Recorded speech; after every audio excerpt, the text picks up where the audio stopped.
Alors, je vous souhaite la bienvenue dans ce deuxième module de formation de Darwin Trading, dans lequel on va discuter de la mise en place du setup de manière à avoir tous les outils et tous les bons éléments et toutes les bonnes connaissances, j'ai envie de dire, pour être prêt à ensuite commencer à être en recherche du pattern et prendre des positions.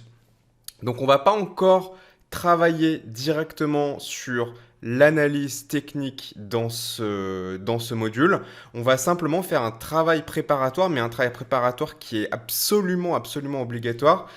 Et vous allez voir qu'on va passer un petit peu de temps sur quelque chose que j'ai souvent éludé dans mes formations. Alors, peut-être un petit peu par fainéantise, je sais pas. En tout cas, aujourd'hui, j'ai décidé de prendre à bras le corps ce problème, entre guillemets. Alors, c'est pas vraiment un problème, mais disons que c'est un questionnement qui est revenu des centaines, si ce n'est des milliers de fois depuis des années que je fais de la formation sur en bourse. Et plutôt que faire une réponse à droite à gauche, un petit peu au cas par cas, où vous répondre simplement, bon bah ça dépend de ta situation, là je vais passer en revue justement tous les cas de figure et toutes les situations possibles pour que vous ayez comment dire, un matériel de trading qui soit prêt à l'emploi en fonction de ce que vous recherchez. Alors c'est un petit peu ésotérique là ce que je suis en train de dire parce que je ne vous ai pas encore dit de quoi il s'agissait, mais vous inquiétez pas, ça va arriver très rapidement. Donc on va mettre en place le setup, le cadre, l'indicateur, les outils, l'espace graphique, les courtiers, les UT, tout ce qu'il faut pour qu'ensuite on soit prêt tout simplement à trader dans le module suivant où on commencera à tout simplement mettre en place le pattern. Voilà, donc il n'y a pas grand-chose de plus à dire en guise d'introduction. Donc on va entrer directement donc, dans le vif du sujet. On va commencer donc avec le setup graphique, c'est-à-dire on va aller sur le graphique et on va mettre en place, paramétrer le graphique et paramétrer tous les éléments dont nous avons besoin, mais aussi les éléments dont nous n'avons pas besoin et que je vais vous demander de retirer tout simplement de votre graphique. En tout cas, je vais vous demander, je vais vous conseiller très fortement de le faire. Donc la première chose, alors certains ont probablement déjà deviné de quoi il s'agissait si vous me connaissez déjà. On va travailler avec un seul et unique indicateur dans cette stratégie, c'est les bandes de Bollinger. Les bandes de Bollinger vont nous servir absolument à tout et en fait ça va être un outil qu'on va utiliser en tout en un pour avoir les points d'entrée, les points de sortie, les points de break-even, les filtres, entre guillemets. Alors, c'est pas qu'il y a des filtres, mais c'est que naturellement, à l'intérieur comment dire, des règles qu'on va utiliser des bandes de Bollinger, ça va, entre guillemets, naturellement filtrer. Et vous n'aurez pas, en dehors de l'utilisation de l'outil et des règles qui sont associées, à vous poser d'autres questions hors contexte, j'ai envie de dire, comme on le fait, on va dire, dans les stratégies de trading, entre guillemets, traditionnelles. Ça sera de plus clair ce que je vais vous expliquer maintenant au fur et à mesure que je vous présenterai les éléments. Donc on va commencer avec un graphique libre. Donc encore une fois, là vous travaillez comme vous voulez au niveau des préférences colorimétriques. Peut-être que c'est mieux si vous utilisez les mêmes que celles que j'utilise, tout simplement parce qu'après, quand on va échanger sur le forum ou dans le canal de discussion Elite, eh bien, ce sera plus facile si on a tous les mêmes conventions et les mêmes repères. Si pour une raison X ou Y, la colorimétrie que j'ai choisie vous est insupportable, je veux dire, vous faites comme vous voulez, quoi.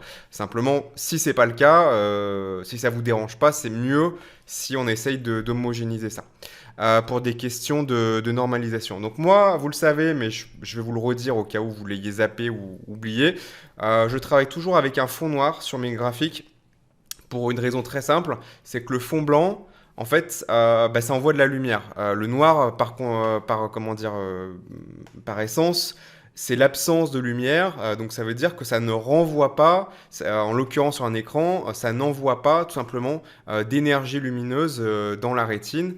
Et moins on se prend d'UV et moins on se prend d'énergie lumineuse dans la rétine, surtout quand on passe du temps sur les écrans, plusieurs heures par jour, tous les jours, eh bien, sur le long terme, sur le moyen long terme, ça a un impact sur la vision et bah, voilà, pour des questions de santé. Et puis pour pas être aveugle à 50 ans, je fais comme ça. Voilà, moi ça fait quand même 15 ans que je suis 8 heures, 10 heures par jour sur les écrans. Donc je me protège comme je peux. Un autre petit conseil par rapport à ça, tant qu'on est dans le cadre de la santé, même si j'ai pu vous donner ce conseil par ailleurs, j'en profite au cas où vous l'ayez loupé, c'est d'utiliser un logiciel anti-UV sur votre écran.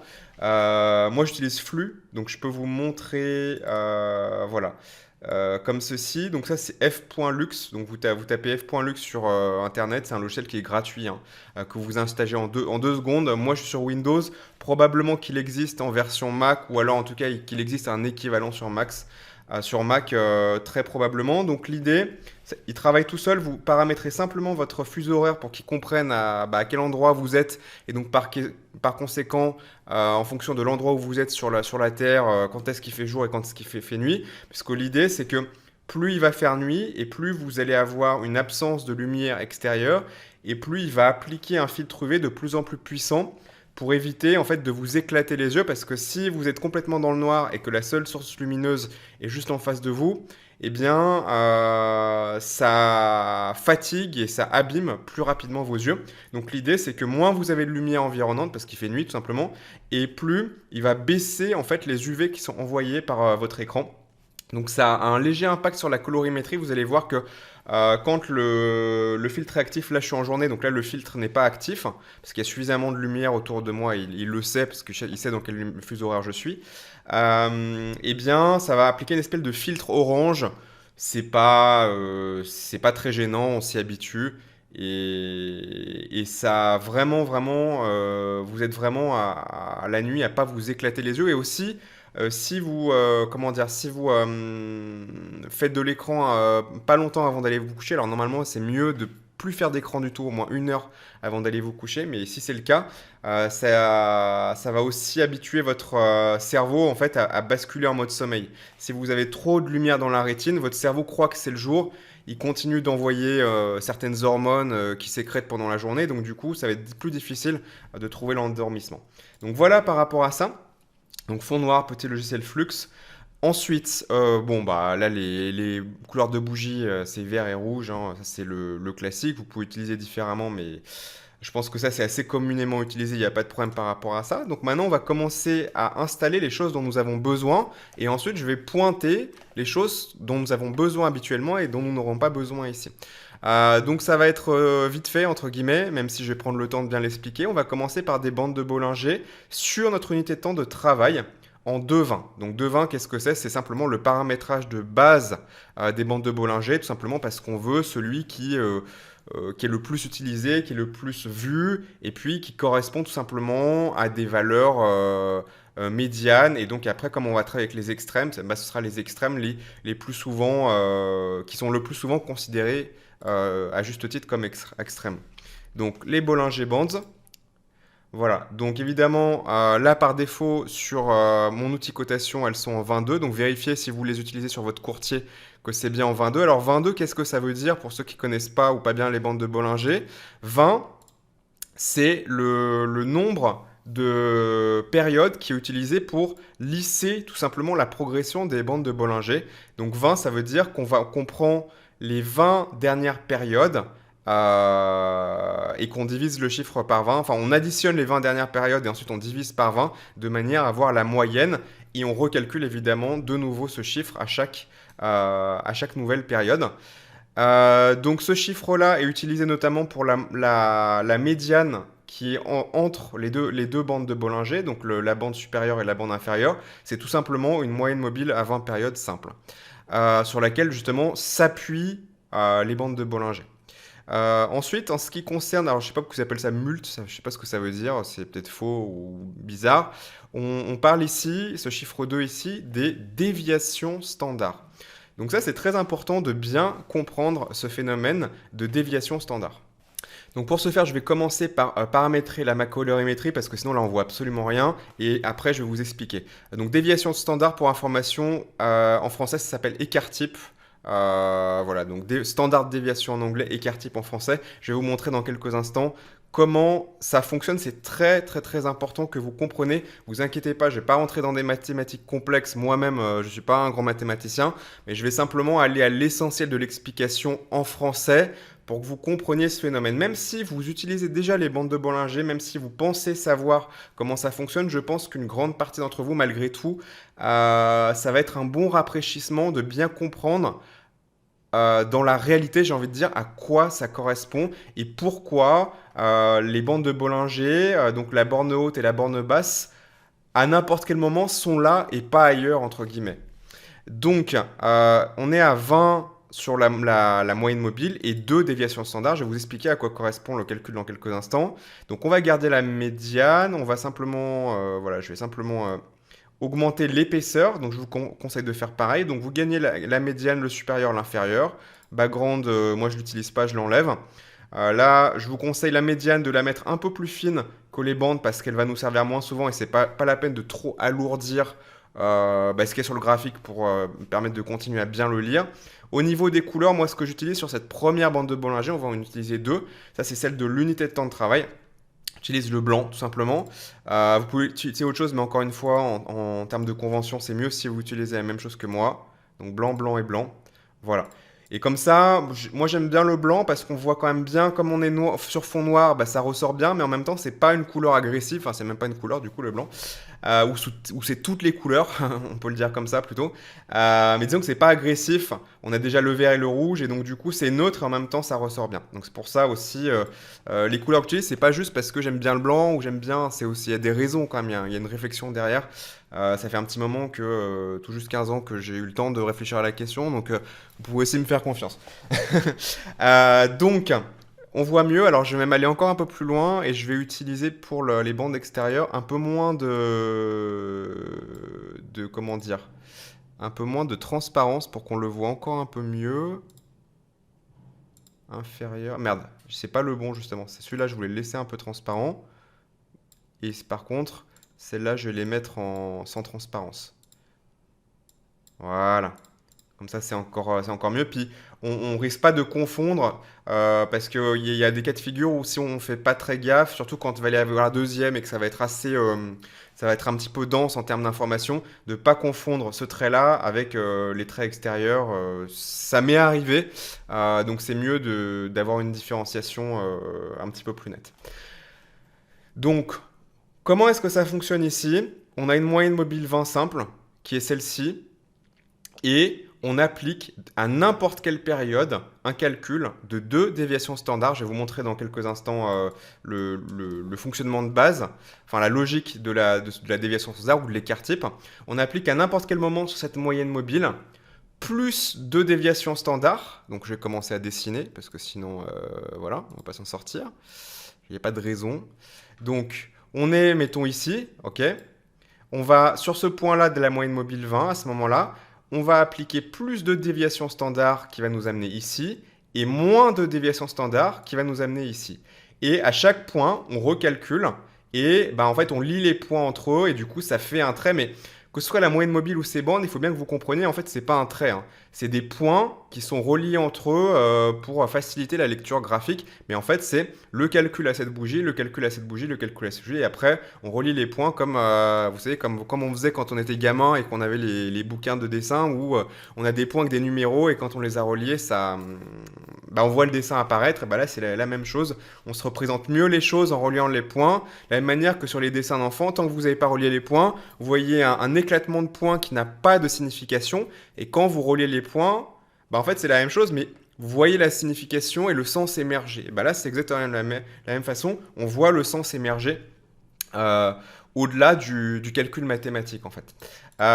Donc, à n'importe quel point de cette moyenne mobile 20, on applique une distance de plus de déviation standard et on met un point, et moins de déviation standard et on met un point, et après, on recommence à tous les points, et après, on joint les points, puis ça fait des traits, et ça fait ce qu'on appelle communément les bandes de Bollinger qui ont été inventées par un Américain qui s'appelle John Bollinger, et qui a eu une idée absolument de génie, parce qu'il y a des tonnes de manières d'utiliser les bandes de Bollinger, des bonnes, des mauvaises, mais généralement, quand on rajoute les bandes de Bollinger, tout s'éclaire, tout prend du sens. Et tout devient plus facile à utiliser sur les cours de bourse.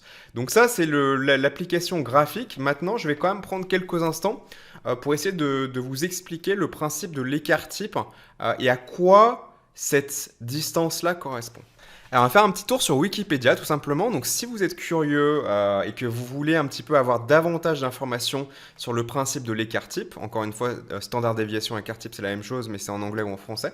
On est sur la page Wikipédia de l'écart type, donc si ça vous intéresse, vous pouvez le lire l'article en entier. Généralement, les articles mathématiques de Wikipédia sont assez bien faits, assez bien expliqués, donc même si vous ne comprendrez pas forcément les formules qu'on voit ici,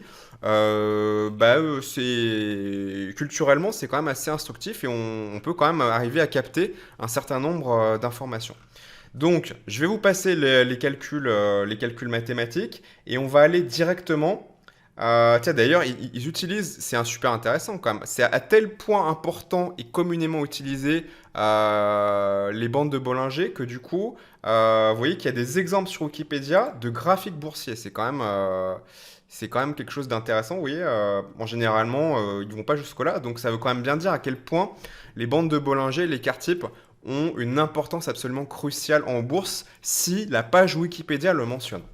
Donc nous, ce qui va nous intéresser pour une compréhension générale du principe, c'est de regarder une fonction qu'on appelle de loi normale, donc tout simplement la distribution d'individus, on va dire, dans une population. Donc cette loi normale, qu'on appelle aussi la loi de Gauss, permet de représenter graphiquement, comme vous pouvez le voir ici, l'idée, la théorie que dans n'importe quelle population, alors quand je dis une population, je ne parle pas forcément de gens. Quand je dis une population, c'est simplement alors excusez-moi si j'ai pas pour les matheux d'entre vous qui vont sauter en plafond en voyant que j'ai pas tout à fait exactement les bons termes. L'idée, c'est que dans n'importe quel groupe cohérent, c'est-à-dire que ce soit des carottes, des humains, des grains de sable, etc., eh bien, vous allez avoir un pool d'éléments ou d'individus moyens qui vont être les plus nombreux. Donc les individus ou les éléments moyens qui vont être les plus nombreux. Donc là, on voit ici que autour du point médian qui est 0, on a 34% d'un côté et 34% de l'individu. C'est-à-dire que juste, on va dire dans le peloton, si on peut appeler ça comme ça, d'individus, vous avez 70% des éléments. Donc si je prends, je ne sais pas, par exemple le QI pour les êtres humains, ça peut être n'importe quel élément physique ou humain, vivant ou non vivant. Le QI, eh bien, dans une population, vous allez avoir une grande majorité d'individus qui vont être plus ou moins à environ 100 de QI. Et plus on va s'éloigner du chiffre médian, donc 100 qui est le chiffre médian, et moins il va y avoir d'individus qui vont être dans les extrêmes. Donc vous allez avoir une grande majorité d'individus, si je prends mon exemple du QI, qui va être autour de 100, donc on peut dire peut-être autour de 95 et 105 par exemple. Et plus on va s'éloigner des extrêmes, d'un côté et de l'autre, c'est symétrique, et moins il va y avoir d'individus. Donc dans une population, vous avez beaucoup d'individus qui sont autour de 100, et un peu moins qui ont peut-être 110 de QI, si on commence à aller de ce côté-là, encore moins qui ont 130 et encore moins qui ont 140, 150 ou plus de QI. De la même manière, vous allez avoir moins d'individus qui ont 80 et moins, encore moins d'individus qui ont 70 et puis presque aucun qui ont en dessous de ce chiffre-là. Et donc ça, c'est une loi de distribution de population. Donc on distribue la population selon ce principe que plus on s'éloigne de la moyenne ou du médian, alors je ne sais pas si je devrais mieux utiliser moyenne ou médian, mais vous avez compris le grand principe, quand on est au milieu, et moins il y a de probabilité de trouver des individus qui vont avoir cette caractéristique-là ou cette valeur-là. Ça s'applique pour le QI, ça s'applique pour, si je reste chez les humains, la taille. On a une taille les humains font en moyenne peut-être 1m70, et il n'y a que 0,1% qui ont moins de 1m50 ou plus de 2 mètres. Enfin, vous voyez, le principe peut s'appliquer sur du vivant, sur du non-vivant. J'imagine que, je ne sais pas, peut-être que vous pouvez prendre la taille d'un grain de sable, par exemple. La taille d'un grain de sable sur une plage, eh bien, vous allez avoir une taille de grain de sable moyenne. Et plus vous allez être sur une taille élevée, et moins vous allez avoir de grains de sable qui ont cette caractéristique, et plus le grain de sable va être petit par rapport à sa moyenne, et moins vous en avoir. Donc vous avez une distribution comme ceci. Évidemment, la bourse et les valeurs boursières n'échappent pas à cette règle-là, et c'est comme ça qu'est calculé les bandes de Bollinger. Donc qu'est-ce que ça veut dire en termes de représentation sur les bandes de Bollinger? Eh bien, on va prendre la distance du prix par rapport à la moyenne mobile, et on va appliquer un certain nombre de déviations standards. Donc on les voit affichées ici sur mon calcul. Moins 1 déviation standard et plus 1 déviation standard. Moins 2 déviations standard et plus 2 déviations standard. C'est le chiffre par défaut qui est utilisé sur les bandes de Bollinger. Et enfin, si on veut aller dans des extrêmes, moins 3 déviations standard et plus 3 déviations standard. Ne me demandez pas comment est fait le calcul mathématique, je ne le connais pas. Mais simplement, plus on a une déviation standard élevée, et plus ça va représenter une probabilité de se retrouver à ce niveau ou au-delà de ce niveau qui est de plus en plus faible. Donc si 0, c'est ma moyenne mobile, qu'on voit ici, imaginez que ce trait blanc-là, c'est la moyenne mobile sur le graphique, et moins 2 déviations standard, ici, c'est la bande de Bollinger inférieure, et ici, c'est la bande de Bollinger supérieure. Et le prix va se distribuer autour de la moyenne mobile qui on voit ici. Parfois, il va être pile dessus, parfois, il va être... il faudra que je renverse faudra que je renverse là ce graphique pour qu'on le visualise mieux, parce que le prix n'évolue pas de manière verticale, il évolue plutôt dans un champ horizontal. Donc renverser le graphique ici, est-ce que je pourrais le faire? Ce serait très intéressant. Ok, alors vous avez de la chance, je suis motivé aujourd'hui. J'ai ouvert Photoshop, j'ai fait un truc tout simple juste pour pouvoir le renverser et vous représenter. Donc ici, vous le visualiserez mieux comme ça. Ici, donc on a imaginé ici que c'est la moyenne mobile. Alors évidemment, elle n'est pas droite, hein, elle évolue en fonction si le prix monte ou descend. Ici, on a moins 1 des déviations. Ici, on a moins de déviations, du coup, moins de déviations ici et plus de déviations ici. Et le prix, évidemment, il se distribue. Il n'est pas tout le temps juste sur la moyenne mobile, évidemment. Si je prends le prix, il évolue, il monte, il redescend. Enfin bref, il vit sa vie de prix. Et naturellement, la distance entre la moyenne mobile et le prix n'est pas tout le temps la même. Et plus le prix va s'éloigner de cette moyenne mobile, et plus on va être dans un événement qui a de moins en moins de chances d'arriver. Le prix n'est jamais à 10 déviations standards, ou alors peut-être une fois tous les 10, une fois tous les siècles, etc. Donc plus le prix va s'éloigner de la moyenne mobile, et moins, en fait, il va avoir de chances d'être dans cette situation-là, et donc on va considérer qu'on est dans un extrême.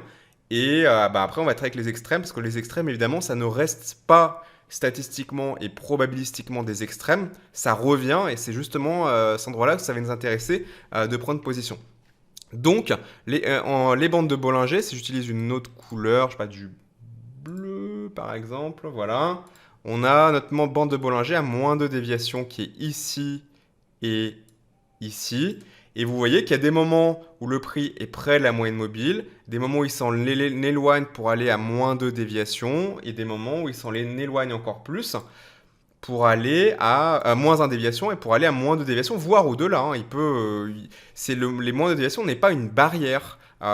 Techniquement, mathématiquement, il n'y a pas de limite. Simplement, plus on va s'éloigner statistiquement de la moyenne mobile, plus on va s'éloigner de la moyenne mobile, et moins statistiquement, ça va arriver souvent. Donc évidemment, là, dans cette zone entre moins 1 et plus 1, c'est là où le prix est, entre guillemets, la plupart du temps.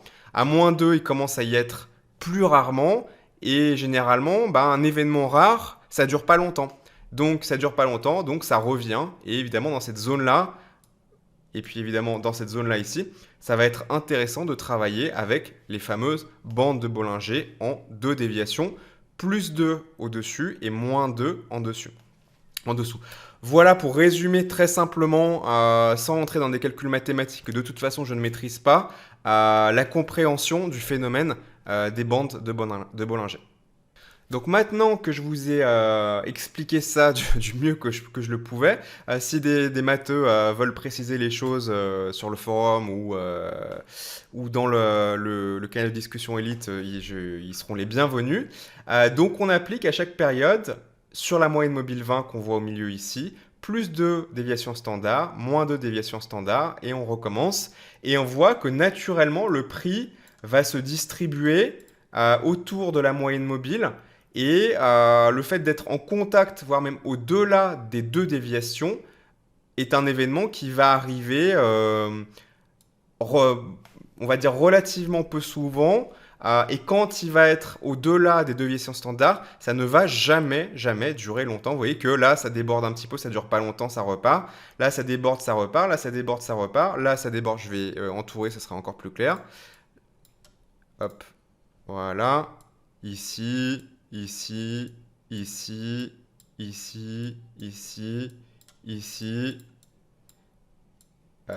Merde, j'ai perdu le pinceau. Ici, etc., etc., etc. Et vous voyez que c'est un événement qui, en termes de probabilité, est suffisamment extrême pour qu'il ne puisse pas statistiquement durer longtemps et donc revenir, entre guillemets, à l'intérieur des deux déviations standards.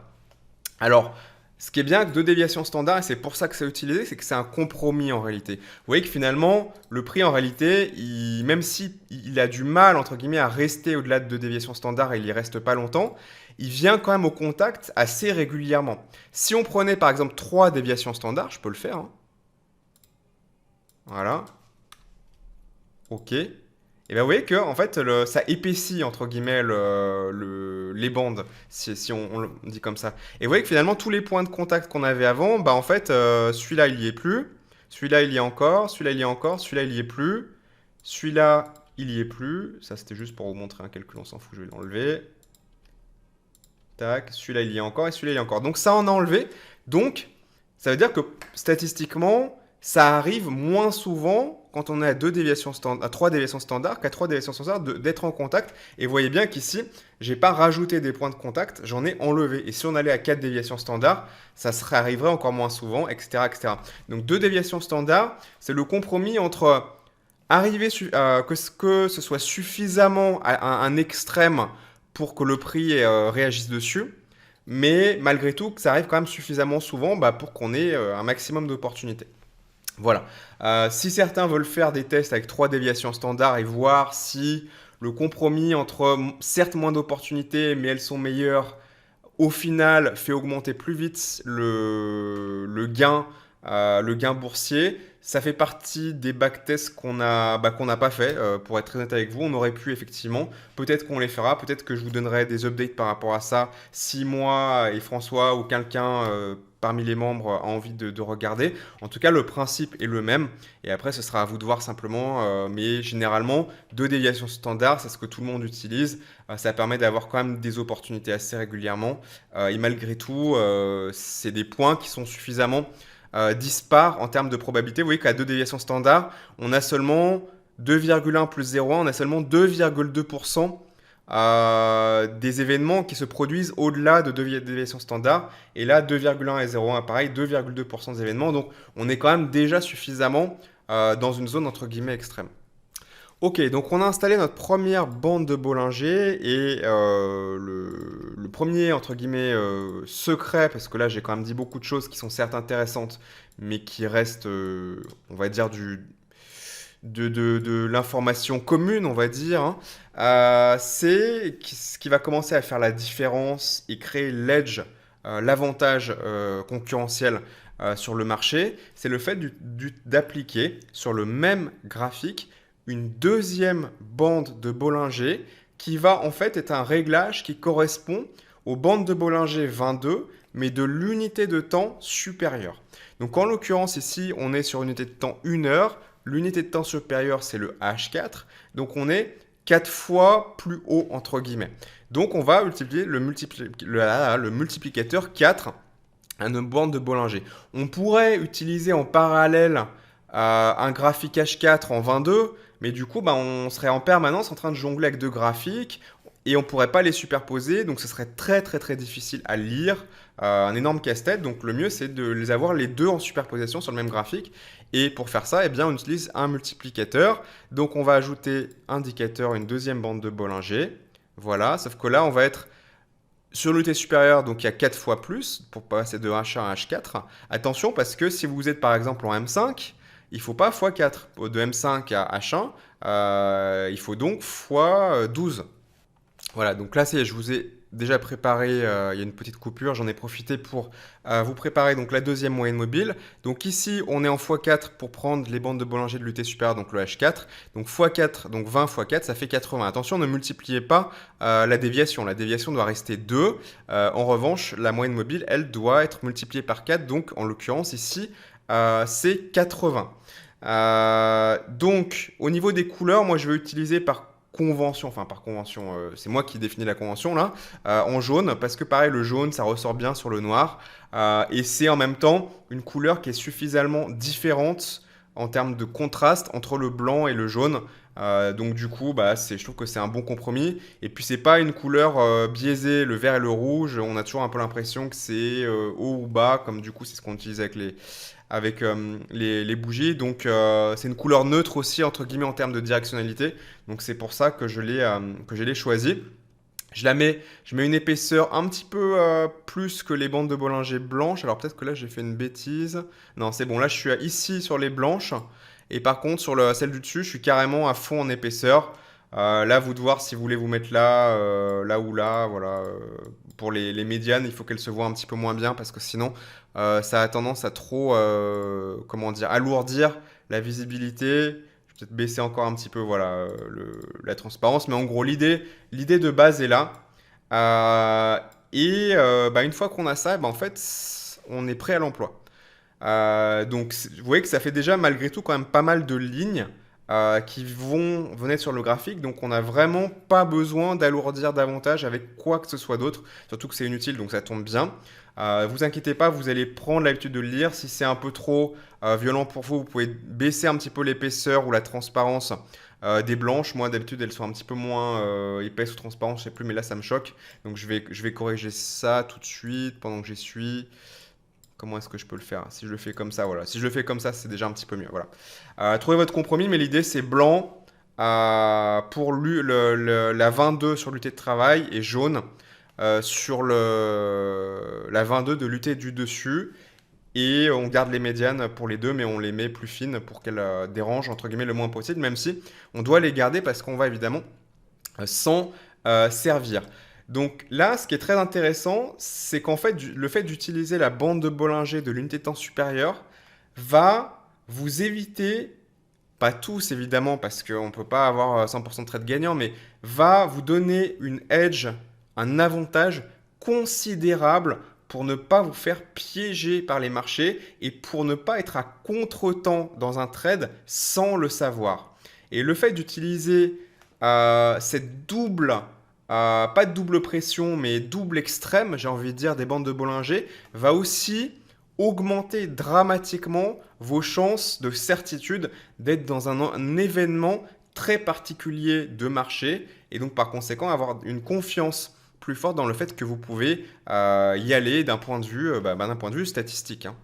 Et au-delà de confirmer les statistiques, la bande de Bollinger de l'UT supérieure va aussi servir de directionnalité pour choisir entre un trade en tendance et un trade en contre-tendance, puisque même si on utilise exactement les mêmes outils, on n'utilise pas les mêmes règles pour entrer en tendance et en contre-tendance. Comment savoir, entre guillemets, enfin, on ne peut jamais savoir, mais en tout cas, comment définir une convention tendance ou contre-tendance, eh bien, les bandes de Bollinger de l'unité de temps supérieure vont nous servir à la fois à le définir et à la fois à choisir un mode d'entrée différent en position. Je ne vous en parle pas pour l'instant parce qu'on va passer suffisamment là-dessus dans les deux modules suivants sur le pattern, mais je vous donne déjà un petit peu la réflexion générale. Alors, une petite astuce que je peux vous donner pour vous rassurer et puis pour vérifier que les bandes de Bollinger que vous avez paramétrées ici, que le chiffre que vous avez mis pour les bandes de Bollinger de l'unité supérieure est bien bon. Une petite astuce graphique, toute bête, mais encore une fois, c'est toujours pareil, hein, avec les choses simples, elles sont simples, mais il faut les savoir quand même. C'est d'aller vérifier en fait sur l'unité de temps supérieure. Alors plutôt que prendre un graphique en H4 à côté, de mettre des BB 20-20 et puis d'essayer de voir si ça correspond, visuellement ce sera assez difficile. Et bien en fait, ce qu'on peut faire, c'est tout simplement basculer directement sur ce graphique. Ce qu'on peut faire, alors attendez, c'est commencer par dessiner. Donc là, ici, on a nos bandes de Bollinger prétendument, j'ai envie de dire, de l'unité de temps supérieure qui sont en jaune ici. Ben, en fait, on va les dessiner Et en fait, on va faire une espèce de calque. Alors, je vous explique. Donc, vous prenez l'outil pinceau, prenez une autre couleur, par exemple le turquoise, et en fait, vous dessinez par-dessus. Vous allez comprendre à quoi ça sert dans quelques instants. Sur une zone, on n'a pas besoin d'être précis au millimètre près, mais grosso modo, voilà. Et la bande inférieure, tac, tac, tac, tac, tac. Voilà, comme ceci. Et une fois que vous avez fait ça, eh bien, en fait, vous allez basculer sur l'unité supérieure, donc en l'occurrence le H4, et vous allez vérifier, si je mets... Merde, je suis pas dans la même zone du coup. Ah voilà, ici. Voilà, vous allez vérifier que le dessin en turquoise que vous avez fait quand vous étiez en H1 est bel et bien, quand vous êtes en H4, superposé à la bande de Bollinger 20 H4. Ici, comprenez bien que la bande de Bollinger qu'on voyait en H1 en jaune est dans le H4 en blanc, puisque c'est la 22. Ici, la jaune, elle correspond à rien parce que c'est plus un bon démultiplicateur. Donc, il faut vérifier que le dessin turquoise que vous avez fait ici est bel et bien à peu près superposé à la bande de Bollinger blanche quand vous basculez sur l'unité de temps supérieure. Ça vous permet de vérifier que le démultiplicateur que vous utilisez, vous en avez la démonstration ici, il fonctionne correctement.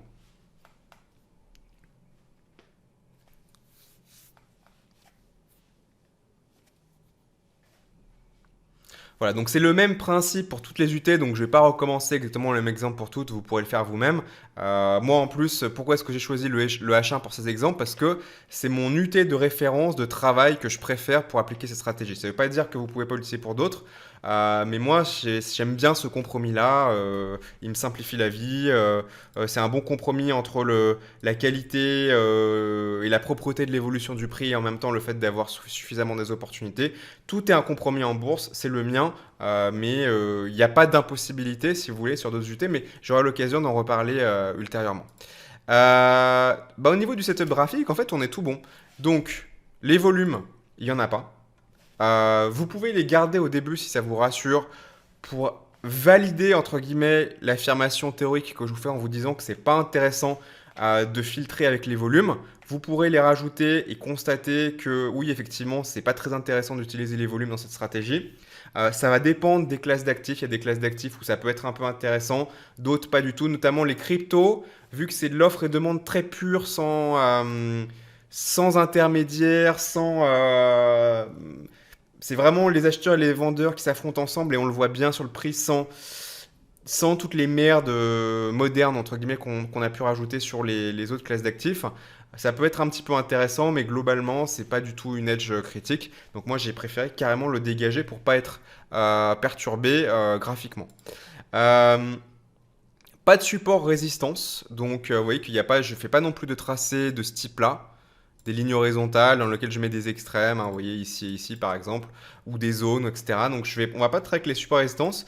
Non seulement c'est pas vraiment utile, mais en plus de ça c'est dangereux. C'est dangereux parce que les supports et des résistances, c'est des choses qui sont vues et utilisées par la majorité, y compris la majorité, j'ai envie de dire débutante. Et donc du coup, les courtiers et certains acteurs de marché institutionnels adorent générer des faux départs. Vous voyez, je vais vous donner un exemple en direct. Ici, donc là je vais utiliser une autre couleur pour qu'on voit mieux, je sais pas, du violet, voilà. Ici, j'ai mis un support qui correspond à ce point bas ici. Et là, le prix revient dessus, tout le monde le voit évidemment, et tout le monde là. Ah et là, qu'est-ce qui se passe? Eh ben, on a bam, une mèche, et ça repart exactement dans le sens à ce moment-là. Donc du coup, c'est des points de déclenchement avec des fake out, avec des dangers. Donc les exploiter et les prendre en considération, pour moi, ça va plutôt rajouter de la confusion plutôt qu'en enlever. Après, voilà, des fois, ça peut servir pour confirmer un rebond éventuellement. Mais des fois ça traverse, des fois ça rebondit, il faut utiliser certaines règles que j'utilise dans d'autres stratégies pour ça. Ça va vous compliquer le travail, donc le mieux est de se dire on oublie parce que vous avez déjà en réalité des supports résistants dans cette stratégie et des supports résistants qui sont dynamiques. Ce sont les bandes de Bollinger, puisque les bandes de Bollinger finalement sont des supports et résistances dynamiques. Donc c'est avec eux qu'on va travailler, c'est pas la peine d'en rajouter ou de se compliquer la lecture. Pas de droite de tendance non plus. Donc voilà, je vais pas travailler avec des tracés hein, de ce type-là, voilà, des trucs comme ça, où je cherche trois points alignés, où je fais mes trucs habituels, mes canaux, mes trucs. Ça veut pas dire que c'est pas bien que c'est pas bien, c'est très bien, ça génère des très bonnes stratégies. Simplement, ici, on a encore une fois les droites et les droits de tendance, ce sont des supports et résistances obliques, d'accord? C'est exactement la même chose que quand c'est horizontal, simplement quand c'est horizontal, on appelle ça un support ou une résistance, et quand c'est un support et résistance en oblique, eh bien on appelle ça une droite de tendance, mais en fait c'est la même chose, simplement c'est plat ou c'est incliné, quoi. Donc encore une fois, on n'a pas besoin, puisque encore une fois, les supports et résistances dynamiques, on les a avec les bandes de Bollinger. Pas d'oscillateur, bon ça j'en utilise pas. Généralement pas dans mon trading de toute façon des oscillateurs. Ça veut pas dire encore une fois que les oscillateurs c'est nul ou c'est de la merde ou ça sert à rien. C'est juste que dans cette stratégie-là, ça ne ferait encore une fois que rajouter de la confusion et de l'indécision parce que si vous utilisez trop de paramètres, vous allez dans votre liste de paramètres de départ, vous allez toujours avoir un truc qui va vous dire, vous allez avoir trois qui vont vous dire oui, un qui va vous dire non et il y en a toujours un qui dira le contraire en fait. Donc plus vous en rajoutez et plus vous allez être dans une certaine confusion en termes de décision, en termes de décisionnel. On peut s'en passer, donc autant s'en passer.